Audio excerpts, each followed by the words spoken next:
On to the latest on the tragic murders of legendary Hollywood filmmaker Rob Reiner and his wife Michelle. Authorities arresting their 32-year-old son Nick, who is being held in jail without bail.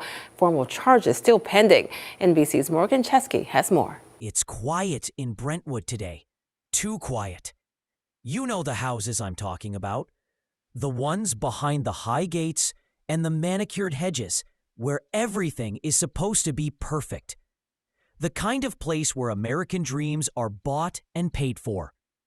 But on Sunday afternoon, that silence wasn't peaceful. It was heavy. It was the sound of a legacy shattering into a million jagged pieces. We need to talk about Rob Reiner, and I don't mean the press release version. I mean the man who sat in our living rooms every week in the 70s. The man who gave us Meathead on All in the Family. The guy who looked at the world and decided to make us laugh, make us cry, and make us believe that against all odds, love actually works out in the end. He was 78 years old. His wife, Michelle, was 66. They were supposed to be the success story, the Hollywood couple that made it.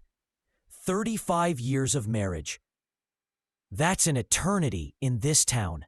But while the cameras were off, while the awards were piling up on the shelf, something dark was festering. Because the news that came out of Chadbourne Street wasn't just a tragedy. It was a nightmare. Police got the call at 3:30 p.m. They found Rob and Michelle dead in their own home. Stab wounds. Brutal. Up close. The kind of violence that doesn't come from a stranger breaking in for jewelry. This was personal. This was rage. And here is where your heart just breaks. They weren't found by a maid or a security guard. They were found by their daughter, Romy. Imagine that phone call. Imagine walking into the house where you grew up. The house that built The Princess Bride and Stand By Me. And finding that. At first, the LAPD played it cool. No suspects, they said. Investigation ongoing. But this is LA. Secrets here have a shelf life of about 5 minutes. Sources, real sources, started talking immediately. They pointed a finger at someone close. Someone who should have been a protector. Not a predator. Their son, Nick Reiner. Let that sink in. Rob Reiner spent his life telling stories about fathers and sons. Remember Field of Dreams? Wait, no, he didn't direct that. But he built his life idolizing his own dad, the legendary Carl Reiner. He famously said, "I idolized him. I wanted to do what he did." He was part of a dynasty built on laughter and loyalty. And now, police allege that his own son, Nick, ended it all. This isn't just a headline.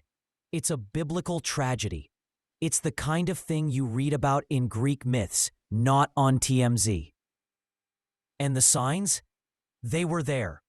We just didn't want to look. Just 2 nights before the murders, Rob, Michelle, and Nick were at Conan O'Brien's Christmas party. It should have been eggnog and handshakes. Instead, guests heard shouting. A loud, ugly argument spilling out in front of Hollywood's elite. What were they fighting about? Money? Drugs? The past?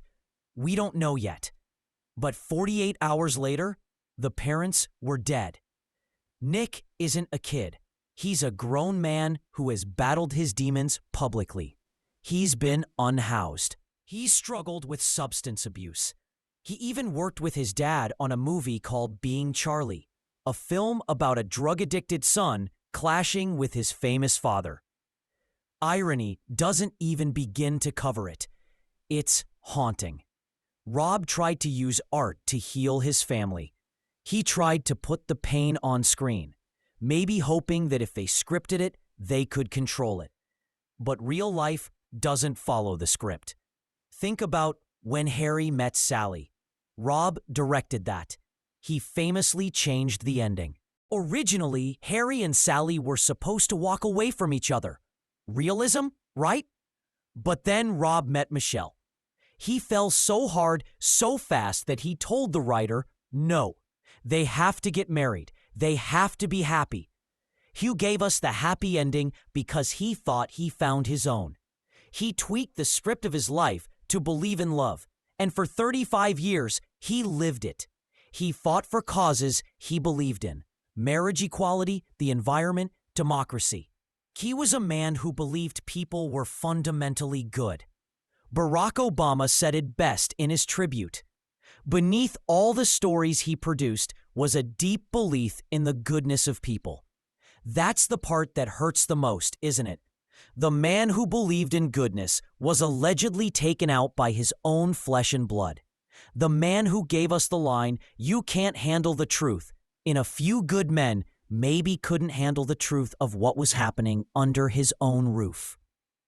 Billy Crystal stopped by the house. Just think about a father and a mother.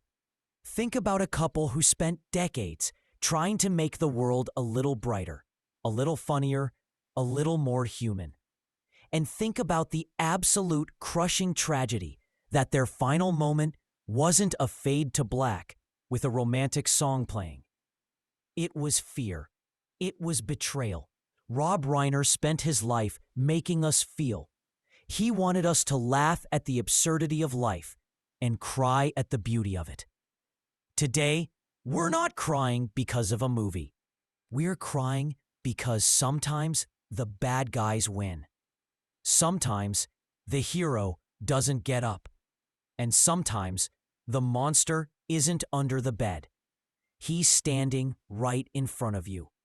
Rest in peace, Rob and Michelle. You deserve a better ending than this.